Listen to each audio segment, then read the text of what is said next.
हर किसी का मन करता है कि दिवाली अपने परिवार के लोगों के बीच में मनाए। मेरा भी मन करता है कि मैं दिवाली मेरे परिवारजनों के बीच में मनाऊं, और इसीलिए हर दिवाली मैं मेरे परिवारजनों के बीच मनाने के लिए आता हूं, क्योंकि आप मेरे परिवारजन हैं, मैं आपका परिवार का साथी हूं। तो मैं यहां प्रधानमंत्री के रूप में नहीं आया हूं, मैं आपके परिवार के एक सदस्य के रूप में आया हूं। आप सभी के बीच आना, जो भाव अपने परिवार के बीच जाकर के होता है, वही भाव मेरे मन में होता है।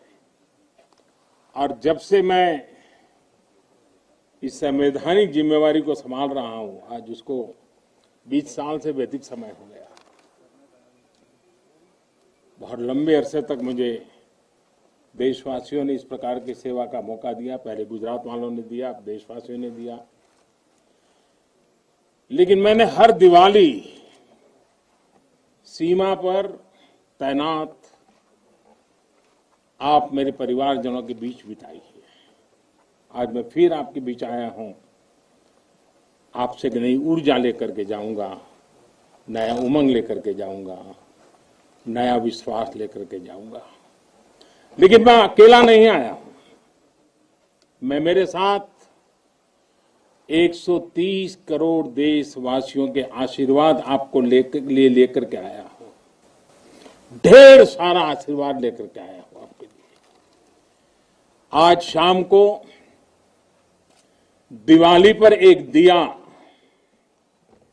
आपकी वीरता को, आपके शौर्य को, आपके पराक्रम को, आपके त्याग और तपस्या के नाम पर, और जो लोग देश की रक्षा में जुटे हुए हैं, ऐसे आप सबके लिए हिंदुस्तान का हर नागरिक वो दिए की ज्योत के साथ आपको अनेक अनेक शुभकामनाएं भी देता रहेगा। और आज तो मुझे पक्का विश्वास है कि आप घर पर बात करेंगे, हो सका तो फोटो भी भेज देंगे, और मुझे पक्का विश्वास आप कहेंगे हाँ यार इस बार तो दिवाली कुछ और थी, कहेंगे ना। देखिए आप रिलैक्स हो जाइए, आप कोई आपको देखते नहीं है, आप चिंता मत कीजिए।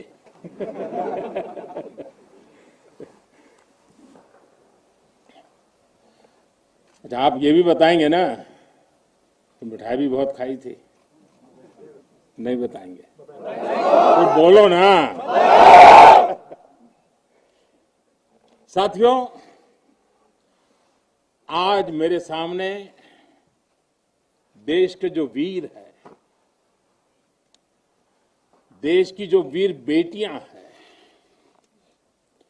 वो भारत मां की ऐसी सेवा कर रहे हैं जिसका सौभाग्य हर किसी को नहीं मिलता है।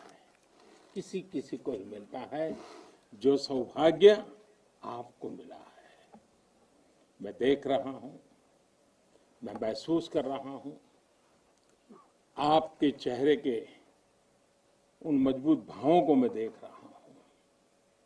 आप संकल्पों से भरे हुए हैं, और यही आपके संकल्प, यही आपके पराक्रम की पराकाष्ठा करने की भावनाएं, चाहे हिमालय हो, रेगिस्तान हो,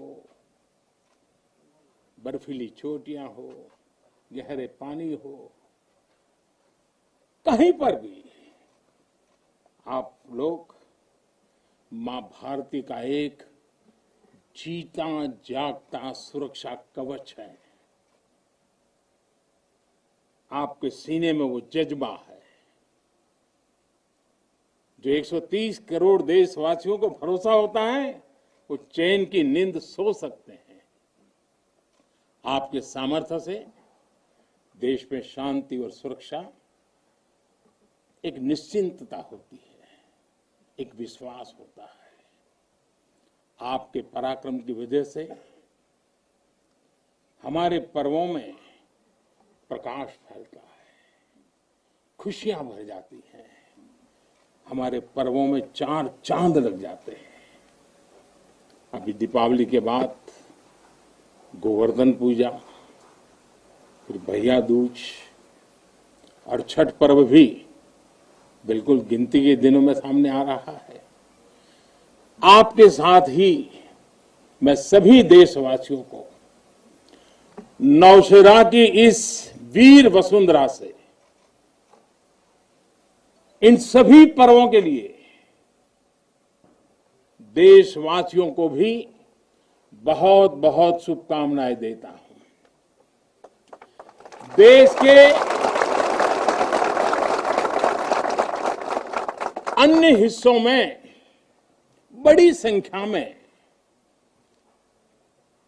लोग आज दिवाली का जब दूसरा दिन होता है तो नववर्ष की भी शुरुआत करते हैं, और हमारे यहाँ तो हिसाब किताब भी दिवाली से पूरा होता है और दिवाली के दूसरे दिन से शुरू होता है।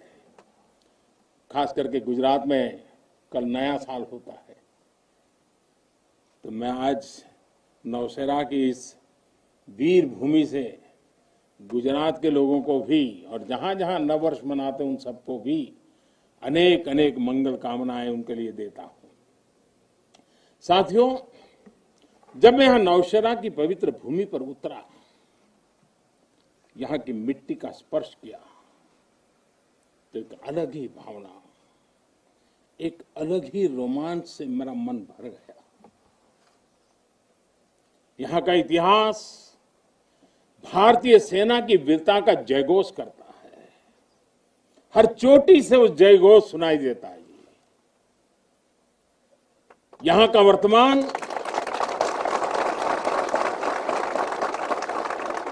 वर्तमान आप जैसे वीर जवानों की वीरता का जीता जागता उदाहरण है। वीरता का जिंदा सबूत मेरे सामने मौजूद है। नौशेरा ने हर युद्ध का, हर छद्म का, हर षड्यंत्र का माकूल जवाब देकर कश्मीर और श्रीनगर के प्रहरी का काम किया है। आजादी के तुरंत बाद ही दुश्मनों ने इस पर नजर घड़ा करके रखी हुई थी। नौशेरा पर हमला हुआ, दुश्मनों ने ऊंचाई पर बैठकर इस पर कब्जा जमाने की कोशिश की, और अभी जो मुझे पूरा वृत्त वीडियो समेत सारी चीजें मुझे देखना समझने का मौका मिला, और मुझे खुशी है कि नौशेरा के जाबाजों के शौर्य के सामने सारी साजिशें धरी की धरी रह गई। दोस्तों, भारत माता की जय! भारत माता की जय! भारत माता की जय! भारतीय सेना की ताकत क्या होती है, इसका एहसास दुश्मन को शुरुआत के दिनों में ही लग गया था जी। मैं नमन करता हूं नौशेरा के शेर ब्रिगेडियर मोहम्मद उस्मान को, नायक जदुनाथ सिंह जी को, जिन्होंने देश की रक्षा के लिए अपना सर्वोच्च बलिदान दिया। मैं प्रणाम करता हूं लेफ्टिनेंट आर राणे को, जिन्होंने भारतीय सेना की जीत का रास्ता प्रशस्त किया था। ऐसे कितने ही वीरों ने नौशेरा की इस धरती पर गर्व की गाथाएं लिखी, अपने रक्त से लिखी हैं, अपने पराक्रम से लिखी हैं, अपने पुरुषार्थ से लिखी हैं, देश के लिए जीने मरने के संकल्पों से लिखी है। अभी मुझे, ये मेरा सौभाग्य था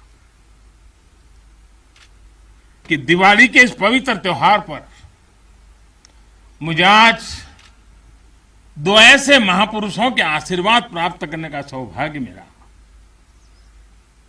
मेरे जीवन में एक प्रकार से अनमोल विरासत है। मुझे आशीर्वाद मिले श्री बलदेव सिंह और श्री बसंत सिंह जी, ये दोनों महापुरुष बाल्यकाल में मां भारती की रक्षा के लिए फौज के साथ कंधे से कंधा मिलाकर के साधनों के अभाव के बीच भी, और जब मैं आज सुन रहा था उनको, वही जज्बा था जी, वही मिजाज था, और वर्णन ऐसे कर रहे थे जैसे आज ही अभी से लड़ाई का मैदान से आए हैं, ऐसा वर्णन कर रहे थे। आजादी के बाद हुए युद्ध में ऐसे अनेकों स्थानीय किशोरों ने ब्रिगेडियर मोहम्मद उस्मान के मार्गदर्शन से बाल सैनिक की भूमिका निभाई थी। उन्होंने अपने जीवन की परवाह न करते हुए उतनी कम उम्र में देश की सेना के साथ कंधे से कंधा मिलाकर के काम किया था, सेना की मदद की थी। नौशेरा के शौर्य का यह सिलसिला तब से जो शुरू हुआ, न कभी रुका है न कभी झुका है। यही तो नौशेरा है। भारत माता की जय! भारत माता की जय! भारत माता की जय! सर्जिकल स्ट्राइक में यहां की ब्रिगेड ने जो भूमिका निभाई, वो हर देशवासी को गौरव से भर देता है, और वो दिन तो मैं हमेशा याद रखूंगा, क्योंकि मैं तय किया था सूर्यास्त के पहले कि सब लोग लौट करके आ जाने चाहिए, और मैं हर पल फोन की घंटी पर टिकटका के बैठा हुआ था कि आखिर से आखिर मेरा जवान पहुंच गया क्या, और कोई भी नुकसान किए बिना ये मेरे वीर जवान लौट करके आ गए, पराक्रम करके आ गए, सिद्धि प्राप्त करके आ गए। भारत माता की जय! भारत माता की जय! भारत माता की जय! सर्जिकल स्ट्राइक के बाद यहां अशांति फैलाने के अनगिनत कुत्सित प्रयास हुए, आज भी होते हैं, लेकिन हर बार आतंकवाद को मुंह तोड़ जवाब मिलता है। असत्य और अन्याय के खिलाफ इस धरती में एक स्वाभाविक प्रेरणा है, माना जाता है, और मैं मानता हूं ये अपने आप में बड़ी प्रेरणा है। ऐसा माना जाता है कि पांडवों ने भी अज्ञातवास के दौरान अपना कुछ समय इसी क्षेत्र में व्यतीत किया था। आज आप सबके बीच आकर मैं अपने आप को यहां की ऊर्जा से जुड़ा हुआ महसूस कर रहा हूं। साथियों, इस समय देश अपनी आजादी के 75 वर्ष का पर्व मना रहा है। आजादी का अमृत महोत्सव गुलामी के लंबे कालखंड में असंख्य बलिदान देकर हमने ये आजादी हासिल की है। इस आजादी की रक्षा करने का दायित्व हम सभी हिंदुस्तानियों के सर पे है, हम सबकी जिम्मेवारी है। आजादी के अमृत काल में हमारे सामने नए लक्ष्य हैं, नए संकल्प हैं, नई चुनौतियां भी हैं। ऐसे महत्वपूर्ण कालखंड में आज का भारत अपनी शक्तियों को लेकर भी सजग है और अपने संसाधनों को लेकर भी। दुर्भाग्य से पहले हमारे देश में सेना से जुड़े संसाधनों के लिए ये मान लिया गया था कि हमें जो कुछ भी मिलेगा विदेशों से ही मिलेगा। हमें टेक्नोलॉजी के मामले में झुकना पड़ता था, ज्यादा पैसे खर्च करने पड़ते थे, नए हथियार नए उपकरण खरीदने होते थे तो प्रक्रिया सालों साल चलती रहती थी। यानी एक अफसर फाइल शुरू करें, वो रिटायर हो जाए, तब तक भी चीजें नहीं पहुंचती थी। ऐसा ही कालखंड था। नतीजा ये कि जरूरत के समय हथियार फिर आपाधापी में खरीदे जाते थे। यहां तक कि स्पेयर पार्ट्स के लिए भी हम दूसरे देशों पर निर्भर रहते थे। साथियों, डिफेंस सेक्टर में आत्मनिर्भरता का संकल्प उन पुरानी स्थितियों को बदलने का एक सशक्त मार्ग है।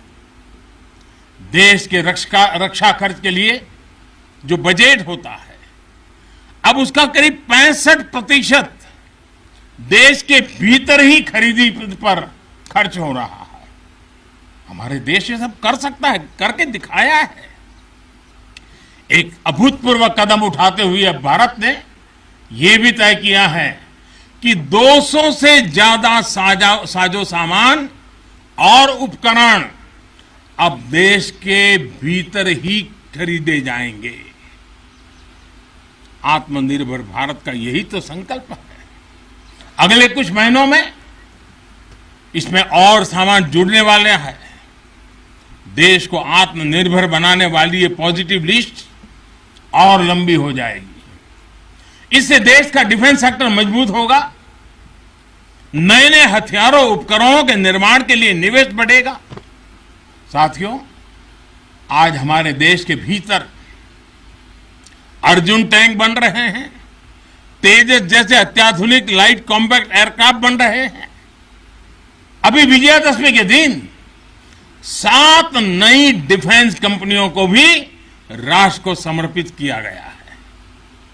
हमारी जो ऑर्डिनेंस फैक्ट्रीज थी वो अब स्पेशलाइज्ड सेक्टर में आधुनिक रक्षा उपकरण बनाएगी।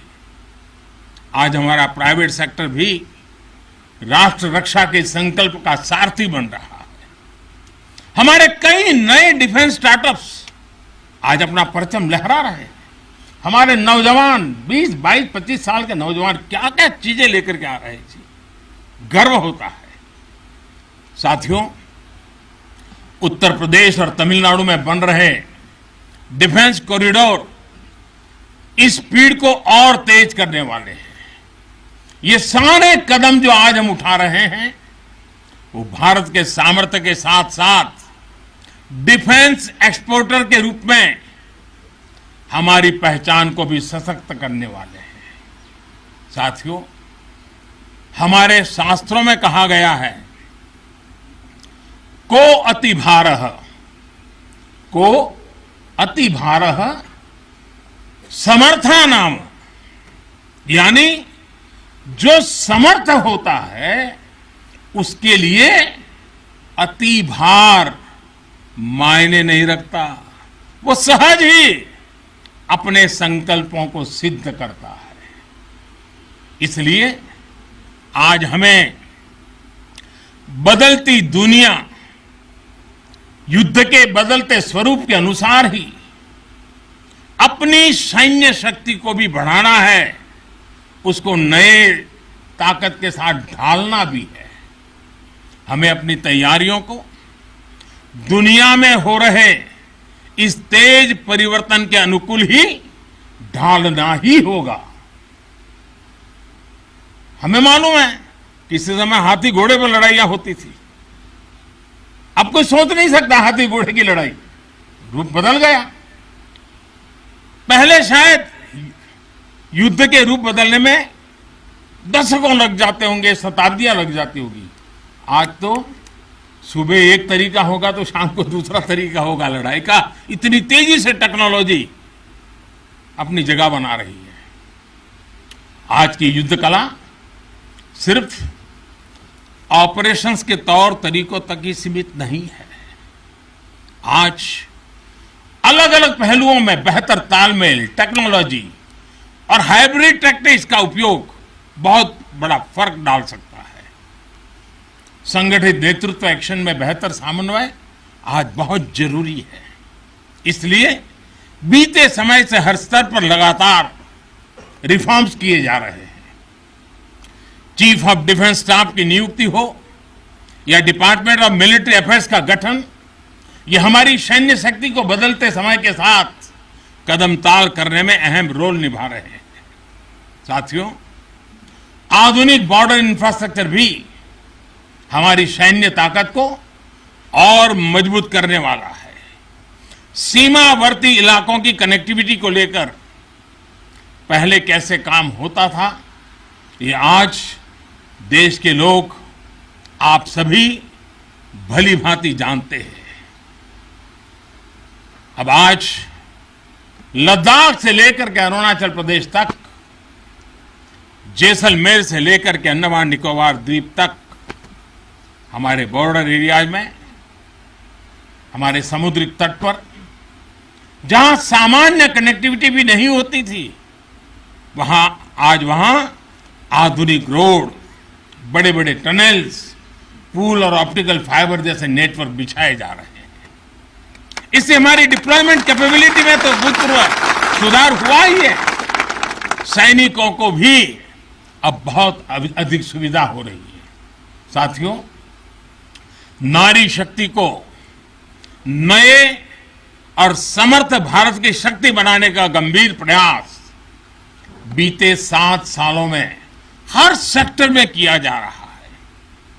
देश की रक्षा के क्षेत्र में भी भारत की बेटियों की भागीदारी अब नई बुलंदी की तरफ बढ़ रही है। नेवी और एयरफोर्स में अग्रिम मोर्चों पर तैनाती के बाद अब आर्मी में भी महिलाओं की भूमिका का विस्तार हो रहा है।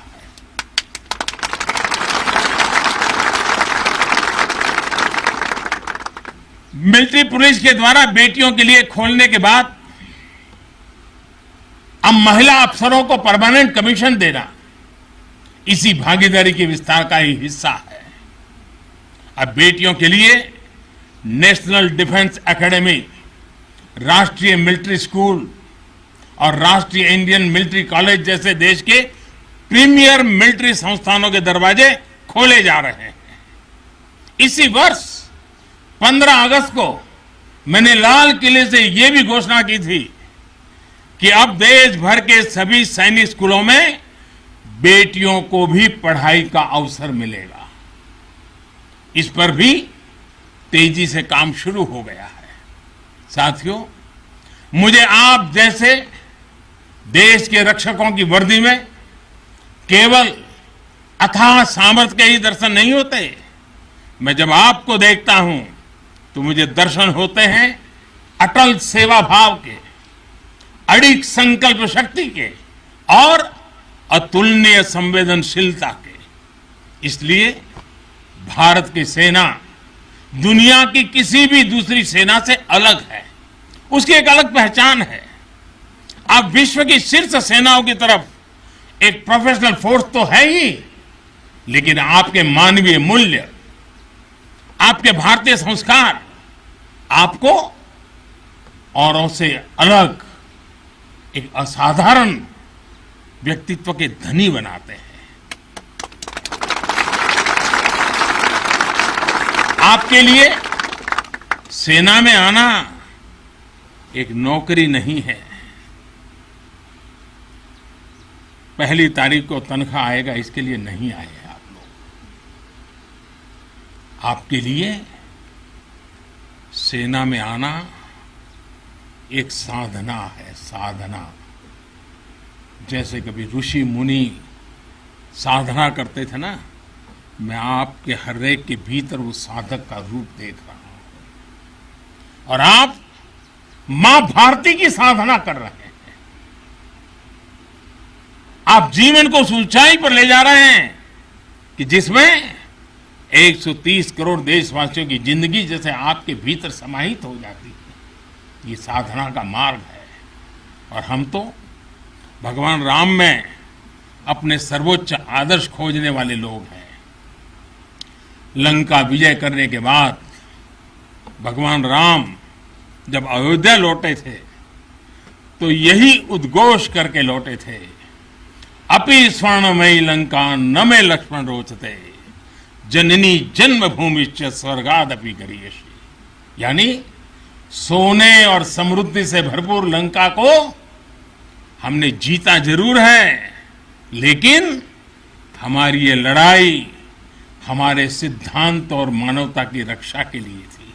हमारे लिए तो हमारी जन्मभूमि हमारी है, हमें वहीं लौटकर उसी के लिए जीना है। भारत माता की जय, भारत माता की जय, भारत माता की जय। और इसलिए जब प्रभु राम लौटकर आए तो पूरी अयोध्या ने उनका स्वागत एक मां के रूप में किया। अयोध्या के हर नर नारी ने, यहां तक कि पूरे भारतवर्ष ने दिवाली का आयोजन कर दिया। यही भाव हमें औरों से अलग बनाता है। हमारी यही उदात्त भावना हमें मानवीय मूल्यों के उस अमर शिखर पर विराजमान करती है जो समय के कोलाहल में, सभ्यताओं के हलचल में भी अड़िग रहती है। इतिहास बनते हैं, इतिहास बिगड़ते हैं, सत्ताएं आती हैं, सत्ताएं जाती है, साम्राज्य आसमान छूते हैं, ढहते हैं, लेकिन भारत हजारों साल पहले भी अमर था, भारत आज भी अमर है और हजारों साल बाद भी अमर रहेगा।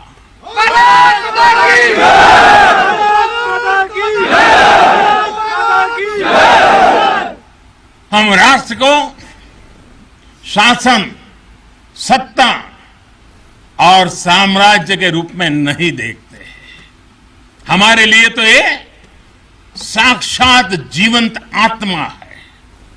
इसकी रक्षा हमारे लिए केवल भौगोलिक रेखाओं की रक्षा भर नहीं है।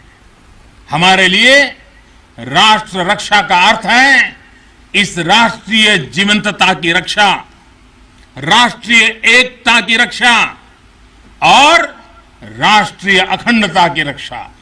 इसलिए हमारी सेनाओं में आकाश छूता शौर्य है तो उनके दिलों में मानवता और करुणा का सागर भी है। इसलिए हमारी सेनाएं केवल सीमाओं पर ही पराक्रम नहीं दिखाती। जब देश को जरूरत पड़ती है तो आप सब आपदा, विपदा, बीमारी, महामारी से देशवासियों की हिफाजत के लिए मैदान में उतर आते हैं। जहां कोई नहीं पहुंचे वहां भारत की सेनाएं पहुंचे। ये आज देश का एक अटूट विश्वास बन गया है। हर हिंदुस्तानी के मन में से ये भाव अपने आप प्रकट होता है। ये आ गए ना, अरे चिंता नहीं, अब हो गया।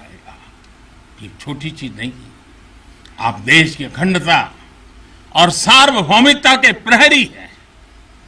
एक भारत श्रेष्ठ भारत के संकल्प के प्रहरी हैं।